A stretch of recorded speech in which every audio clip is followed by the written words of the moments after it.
Guys দেখেন গ্রামের রাস্তাগুলো কত সুন্দর লাগতেছে, হাঁটতে মজা লাগতেছে। আসলে যারা শহরে থাকে তারা কিন্তু মানে এমন একটা দেখা যায় না। তো গ্রামেই সৌন্দর্যটা আসলে মানে এভাবে উঠে, যেটা দেখলে খুবই মানে মনটা ভালো হয়ে যায়। আপনার মন খারাপ হোক বা ভালো হোক, আপনি এগুলো দেখলে আপনার মনটা ভালো হয়ে যাবে। তো এই জায়গাটা কি সুন্দর দেখতে, তাই না? আমার তো বেশ ভালো লাগতেছে। আমি মাজার জিয়ারত করতে এসে যে এত সুন্দর একটা জায়গা দেখবো আমি কিন্তু ভাবতেও পারিনি। Just wow! তো এই জায়গাটা আমার বেশ ভালো লাগে। আমি আমার বাবাকে বলি সব সময় যে এখানটা আমার ভালো লাগে, এখানটা তুমি আমাকে দাদা বাড়ি আসলে নিয়ে যাবা।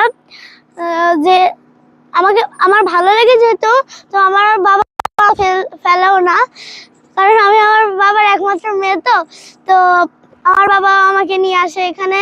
আমিও খুবই পছন্দ করি এই জায়গাটাকে। তো আপনারা কাদের কাদের এই জায়গাটা অনেক পছন্দ হয়েছে, আর আপনারা কারা কারা গ্রামের বাড়ি এসে ঘুরতে গিয়েছেন, তারাও কিন্তু কমেন্ট করবেন। এই জায়গাটা আমার ভীষণ পছন্দ হচ্ছে গাইস, বলে বোঝাতে পারবো না। তো আজকের ভিডিওতে এই পর্যন্তই। আল্লাহ হাফেজ, আসসালামু আলাইকুম।